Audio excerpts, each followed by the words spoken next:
All right, hello everyone. Welcome back to Buffalo Sports Insider. I'm KJ Zielezinski, bringing you everything sports, everything Buffalo.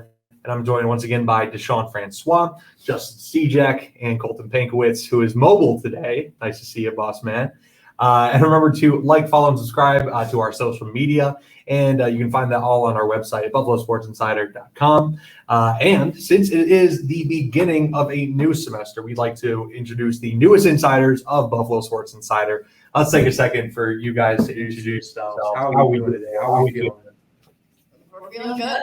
It's a good day. Good day. All right, so let's get started. What's your name? My name's Kayla Sterner.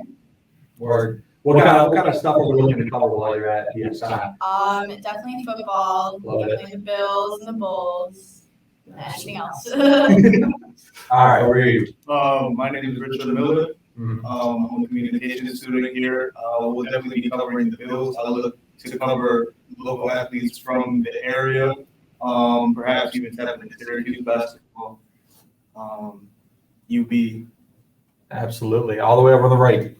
My name is Ronan McDonald. I'm from Canisius, and I'm going to be looking to cover football and any other sports that interest me along the way. So. Absolutely. Big football heads, as we all are. While you're involved, you can't not be a big football fan, right? So we're going to kick things off today by opening up with some news that we literally just received while we were sitting in this room and planning. Pegula Sports Entertainment is dissolving. This is per the Sabres, and Justin, you can speak a little bit more on that. Yeah, they put out a statement this morning via their PR team. It says, "We are thankful for the work and effort that so many individuals have put into PSE over the years, but it feels like now is the right time for them to return home and to separate organizations." Sabres owner and president Terry Pegula says, "We feel that now is the right time to dissolve PSE and allow everyone to focus solely on their respective organization. It is a great time to be a Buffalo sports fan, and we have a tremendous amount of confidence that this restructuring will allow our businesses to continue to elevate with our teams." Yeah, it's pretty significant news today. I was about to say, really interesting stuff. Now, remind me, Kim Pegula was the former president of the Buffalo Sabres, and of course, with her health and everything that's been going on, and she was at that preseason game. That's great to see her kind of back out again. But again, with those concerns, it's totally understandable why they would want to kind of dissolve and have Terry Pegula take over that role. Sure, I think it allows both sides to allocate more resources into their respective side as well. So it could prove to be a great thing. I guess we'll have to watch and see how this operates, kind of. Yeah, I think. Sorry, I don't mean to interrupt, but this caught me off guard, and I guess it shouldn't have, because the attachment of Ron Raccuia being fired, and that kind of seemed like the start of ending the merge before obviously the announcement came today, which it's intriguing to me though still, because Terry Pegula is now president of both the Bills and Sabres, whereas Kim was at least the Sabres before. So it's just kind of like it feels like a change, but at the same time it doesn't, because the Bills are still the president of both organizations. Yeah, something worth mentioning now. Absolutely. Now we're going to start diving into this this preseason game that just happened the other day. And before we get into that as well, chat's always open here. If you guys have any questions for us, we'll be taking those towards the end of the show. So again, if you have anything, just let us know. So preseason week 3, Chicago Bears, what a bounce back. Thank God. Great win. Needed that 24-21 victory. Definitely needed that. Oh my goodness. Because again, with that Steelers game, how I don't want to say terrible, but I think it was so line. The word for that game would be uncharacteristic. Thank you. Yeah, uncharacteristic. For a McDermott-led team, not even just the second and third team units, but first team unit. Obviously, didn't look as good as they usually do. That offensive line was pretty concerning. You get into this week 3 preseason game, and they flipped the script immensely. The offensive line was massively improved, and compared to last week, you see a drastic drop in the penalties, which is a big concern for a lot of people. So that was big to see, and obviously it's nice to see Allen to Diggs once again. On the opening drive, bang, bang, bang. They get it. Damian Harris runs it, and who also had a phenomenal game. I think he'll be a nice running back too for the squad. Speaking on that, I feel like when we're talking about that running back room, I do like Darrington Evans a lot, especially with that rumble that he had yesterday, 2 days ago maybe. And it was something that I felt like it shows that he could be our third down back or even a red zone back, because I like Darrington Evans a lot coming from the Titans. I'm pretty sure that's where he played before. before. Yeah. And he was very phenomenal to watch, entertaining guy. And I think he just likes to have fun on the football field. And that's something that the Bills need. They need a running back that's willing to go out there and have fun and just do the things that no one else on the field is willing to do and get those yards like he kept on rumbling. The Evans quake. Yes. Yeah, right. The Evans quake. So I find it interesting because he had a great game and a great run. He had to play the preseason, in my opinion. I'm sure you guys as well. I just don't know how they fit him in there. I mean, Latavius Murray didn't play, and it made it sound like, well, I think, and I quote, they wanted to see what the other guys had to show. Right. And, and so it felt like his spot was almost locked up. Mhm. So, him, I don't think they're not going to cut Damian Harris. He can't be a cut candidate. And they're not cutting James Cook. He's running back. And I feel like it's Latavius Murray. Yeah. And you know what? Let's table this for later too, because we are going to dive into so much more about the 53-man roster. Obviously, that is 4:00 tomorrow, hard deadline.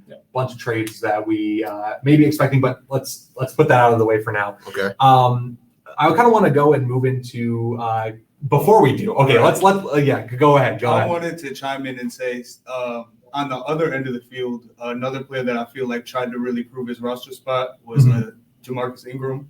Yes. Oh, yeah. Okay. Well, yeah. Let's talk about these cornerbacks then, because I feel like Jamarcus Ingram showed up pretty good. He's a UB product, right? He's a workhorse. He was at UB too. Exactly. I think Jamarcus Ingram, you saw him in a lot of tackles, obviously the interception. The thing is, it isn't already a stacked defensive back room. Exactly. Yes. That's the tough part. And they're all fighting. At the very least, I think you see Jamarcus Ingram as a practice squad lock.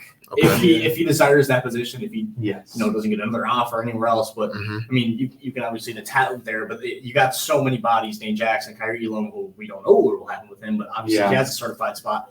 And then obviously Trey White and all these other guys. You got to think, how many DBs do they keep on the roster? Is it 12? Is it 13? That's a big number already there on a 53-man roster. Super interesting. So I wanted to get into talking about Kyle Allen as well. I think it was really interesting what happened there with Matt Barkley. Obviously, that Steelers game, just something happened, but he gets injured, and Kyle Allen's left to play the rest of the third game, and he kind of makes a case for his QB2 spot again, because I think he had a pretty solid drive, apart from some goof ups as it does happen. But I think he did an all right job. What are you guys thinking about this one? Because I think you see the polar opposites of Kyle Allen. It's kind of both ends of the spectrum. You see the dime down the seam to Quentin Morris.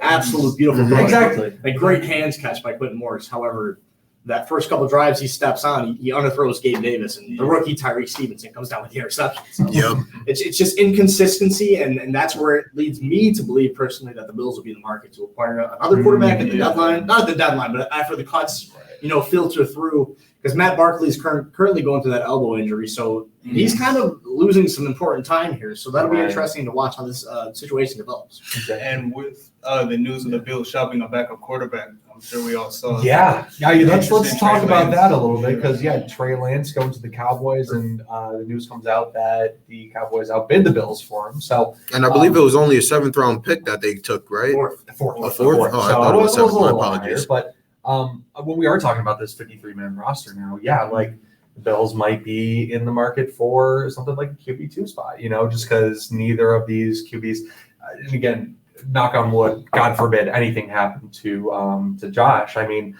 you have to have someone back there that's I wouldn't be comfortable with either of these quarterbacks behind them. Agreed. I think even look as recently as Chicago's game, PJ Walker actually gets cut, and the rookie Tyson Bagent beats him out. Right. So that puts PJ Walker in a position who, mind you, got guaranteed money from the Bears to be their backup. He doesn't make the roster. Me personally, I'd be more comfortable with PJ Walker over Kyle Allen. Especially and you with see the attempt to go and get Trey Lance, and that we know Bean likes to do his due diligence on everything, but that does show you an effort to try to improve that position. Now, Colton, I'm a little interested. Before I would say I'm a little interested. Do you have any winners, losers that you think really stood out this week, apart from anybody else that we've kind of mentioned already? Winners, losers? Yeah. Winners, I'm Morris at tight end. I thought, he's not going to get cut because it's Knox and Kincaid, and you need someone for depth. Right. But I thought it was one of Kyle Allen goes out there and he looks all right, and you're feeling But at the end of the day, if Josh Allen gets hurt, their season's over. This isn't the Eagles in 2016, 2017 with Foles. This isn't that stack of a roster. That's not happening. Right. If Bills lose Josh Allen, the season's a wash. And that's a different position. But if you're looking at like tight end or even, tackle with Van Denmark, who I didn't think had his best game, but maybe flipped on the side of, the 53-man roster just for depth purposes. Those were two of my winners, was Morris and Van Denmark. Yeah, would have to agree. And again, moving into this kind of, 53-man roster conversation, I think we were just talking about this pre-show a little bit where McDermott really likes to stack that depth, at least for your line, whether that's offense, defense. Can I give you a winner? Oh, please. I'm going to give you the biggest winner of the night, and it's Christian Bedford. I think walks away with the cornerback 2 job there. I mean, no one else. First, Dane Jackson didn't get a lot of burn, and he's looked solid, but neither does Kyrie Elam. Kind of a wash almost. He played into the middle of the third quarter. And then you had Benford coming in, making 2 pass breakups and really locking down. I think he was on DJ Moore. So it's like he steps in. He looks phenomenal across from Trey White. And I think he's the biggest winner of the game against the Bears. Right. And we had Colton talking the one week about how this preseason has really been Dane Jackson and then Elam and Benford right on the same plane. And I mean, these past couple of preseason games, it's just only been Benford just kind of going up. So I agree with you. I think Benford really took that spot. And now we kind of move into the conversation of, do the Bills keep Kyrie Long? Because he's with this discussion with how with a McDermott-led defense, and it's been a lot of zone, right? And obviously you have Kyrie Long moving through a man-to-man back in. Real big transition. Back and forth. Back and forth. Thank you. It's a tough transition. So I think he could thrive in a different system. Yeah. And I feel like for Kyrie Long, we could get something good out of it. Yeah, and you go on Twitter and you see all the rumors. I've already seen other beat teams inquiring about Kyrie Elam. Mm-hmm. Whether that's really happening or not, we don't know. But we do know that usually around this time every year, Brandon Beane kicks the tires on just about every position at the end of this preseason. So that leads me into the next segment is, do you see them maybe moving for a linebacker? Because Tyrell Dodson did not look good. Yeah, I was going to say, I think you compare like the Kyrie Elam and then the Tyrell Dodson, you just get some people that are not really doing anything good for the Bills lineup right now that we wanted to see them do stuff in preseason, and they just haven't been showing up. And then you can just package those together and try and get one star player that we could use, which would be probably a linebacker position or someone else that we can rush off the edge, waiting for Vaughn to come back, because I definitely want to see someone else that can go off the edge and do what Vaughn does. And even when he does come back, we have all of those guys coming off the edge with what we have in the middle.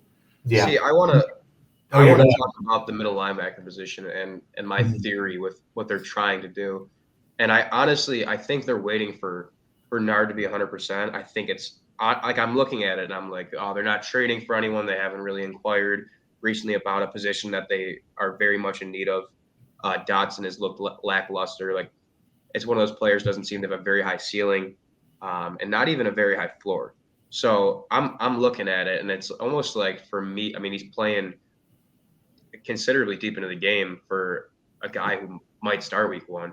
But I want to say that, like, when Bernard comes back, it's going to be his job to at least work up to. Like, I don't see them not making I see him not making a move, but the reason being is their trust in Bernard. I don't think Dodson's the guy. I don't think they're rolling with AJ Klein through a season. That's not going to win you a Super Bowl. But if they liked what they saw with Bernard before that time came, that might be the guy. Yeah. I was just going to throw in another name who I feel like haven't really noticed making much of an impact in preseason, which is Dorian Williams, their run pick. Yeah, he has and he hasn't. That first game, he started strong, and then he started really strong, and it's just been quiet. Yeah, another solid performance in that segment against the Steelers, but again, didn't see very much playing time. And you're right, AJ Klein's not going to get you the Super Bowl, especially when middle linebacker is such a driven position in the modern NFL. So how about Terrell Bernard making the linebacker 1 position, not playing a single? I was going to say that. I'm like, he did not have to play a single game. Yeah, and that's what people were saying about like Kyle Allen with the Steelers game, where it's just like he actually won the week because he just barely played. Yeah. So, I'm going to give you one more winner. Yeah, please. And before we move on to the losers, I think Osiris Torrance has wrapped up that job. Yeah. I think he's come in, and we've heard McDermott speak glowingly about him in post game, and he's just a stalwart, and it's a lot of the same stuff you've seen at Florida, and he's just steady Eddie at that position, as McDermott says, and if you put him at right guard, you lock him in there, that might mean that Ryan Bates move over to a depth position at right tackle behind Spencer Brown. God forbid he gets hurt. Right.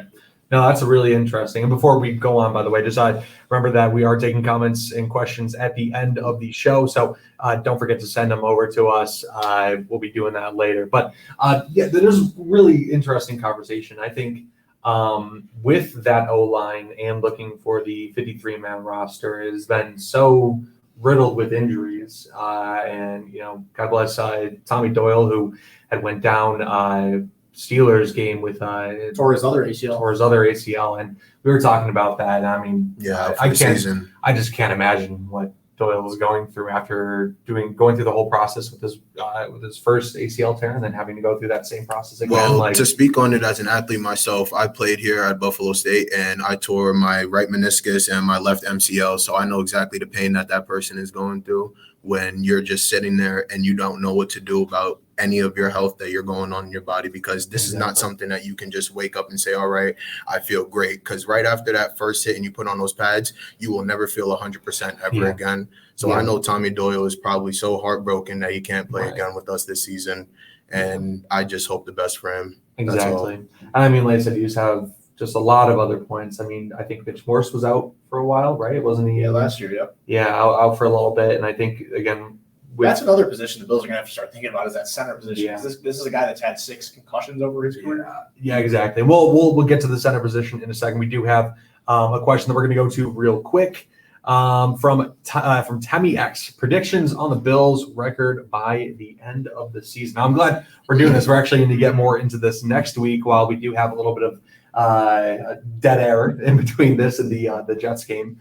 So this is really interesting. I think, again, looking at the past couple of seasons, 13-3 last season with no contest with the Bengals. Season before that was 12-14, something like that. I have a really bad memory. So you're taking a look at an offense led by Ken Dorsey in his second year. You have room to improve there. You have Dalton Kincaid that we picked up. That'd be really interesting. Our defense, did it improve?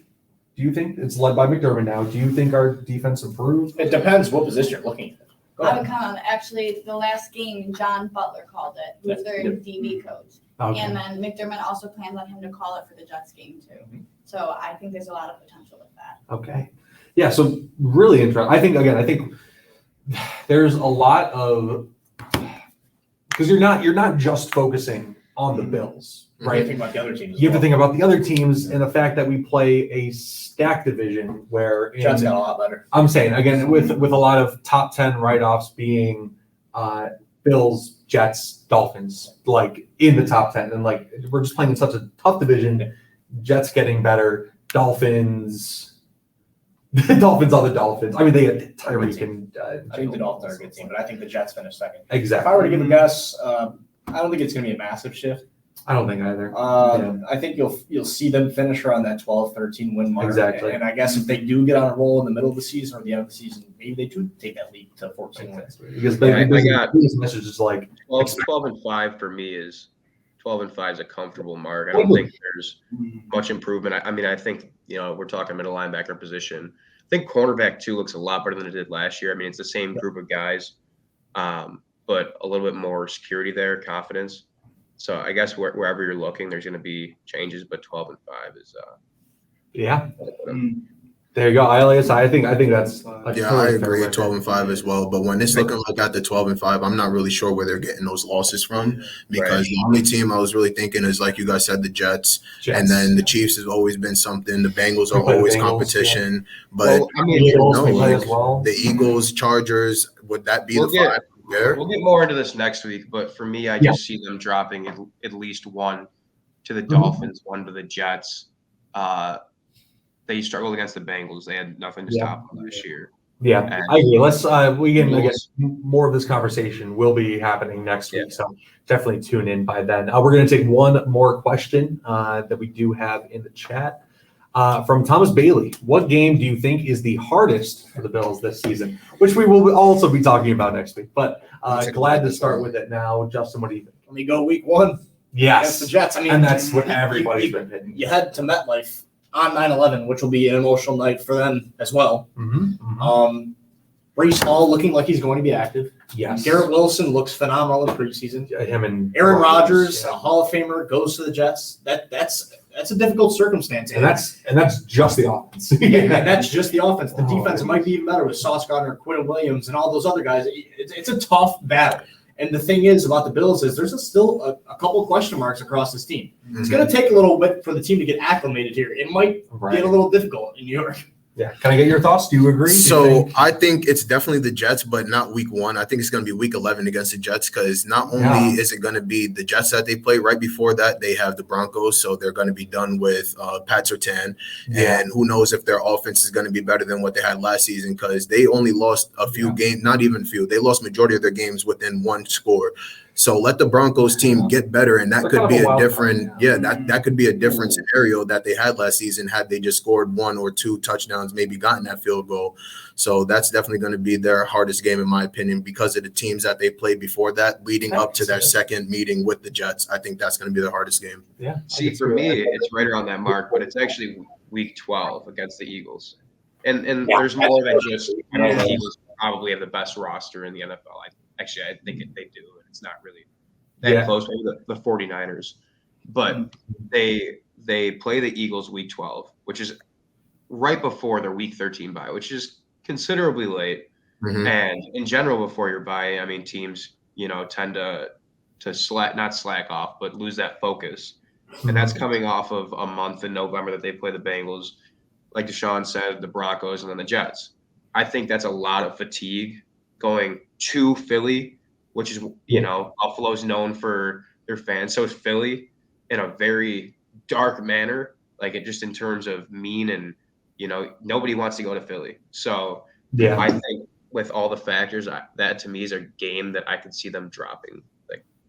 Way more. Well, that's absolutely true. I mean, again, I think we're all in agreement here that.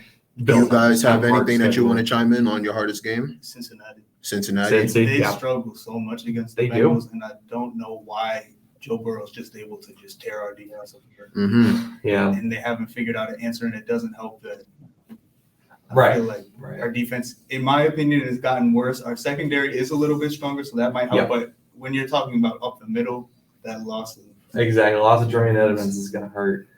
But yeah, no, like I said, all great discussion that we will be continuing next week when we're kind of going over the overview of the entire season.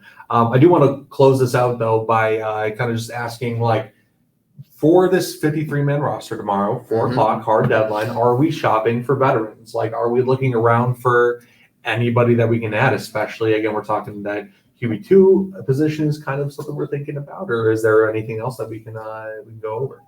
I think they definitely need to search for another quarterback. I think I wouldn't be completely opposed to bringing Tyrod Taylor back. Tyrod, dude, bring him back. That'd actually be great. I miss Tyrod sometimes. But I think you'll see that happen. Like we said, Bean and McDermott they always got their nose into something, and especially when you have this roster where we're so close to that Super Bowl. All it takes is one guy to get cut due to a cap casualty, and he wants to come play for a vet minimum. Hey, come slide in as a starter for us. Yeah, right. You never know what's going to happen, and you never know. Like I said, trades may happen. Not a lot to work with cap space wise, but I mean, if someone wants to come play for a vet minimum, he said it. McDermott said it when people were talking about DeAndre Hopkins when he was commanding a big bag. Right. But he said, if you want to come in on a vet minimum, we'll take it. Yeah. So I think it's very likely we see that at. I'm going to say the tackle position. Because you need depth there. We don't know about Spencer Brown. We don't know, but Deion Dawkins has had a history of injuries, so I think that's where they'll shot. Are there any former Panthers that you could see? Yeah, I know it's always the former Panthers. Always a former. PJ Walker. PJ Walker. Exactly. Yeah, I'm definitely leaning towards that offensive line area and the linebacker area. That's why I would say we should definitely get some veterans to pick up so we don't have to worry about the weakness in the middle like he was talking about, so we can stop the run and not have to worry about them airing us out. For me, I feel like being attacked, the trenches, the offensive and defensive line, a little bit different than other positions. And I think he usually goes for a veteran offensive or defensive lineman. I mean, look what happened with Leonard Floyd, or the list goes on, and Von Miller as well. But offensively, I'd like to see them go after a quarterback. I mean, again, if Josh Allen goes down, I'd like to think that the Bill season's over. But you could probably do a little bit better than Kyle Allen, who's not shown very much. Marcus Mariota is a cut candidate, going after a guy like that, or maybe, I mean, someone that has some kind of athleticism that, has potential. I mean, Mariota didn't play great last year, but maybe even Will Greer, who the Cowboys put up on a pedestal on Sunday night after, telling him that basically he didn't have a spot on the team, and he tore it up. Something like that. No, those are, again, really interesting, and that will come out tomorrow. Very excited to talk more about that. 4 p.m. Next week. Yeah, tomorrow, 4 p.m. But we'll be talking more about the Bills season, even throwing a little bit about the Bisons. Yes. And who knows what news is going to be happening next week. So make sure to stay tuned. Monday around 3 p.m. we'll be live again. But if you'd like to see more content from us at Buffalo Sports Insider, please check out our website at buffalosportsinsider.com. You can find all of our social media over there. Thank you for joining us, though. This has been KJ Zielezinski, Deshawn Francois, Justin Siejak, Colton Pankewicz, and then all of the insiders joining us as well. Thank you guys very much. Stay safe, be good to each other. Have a great week. Take care.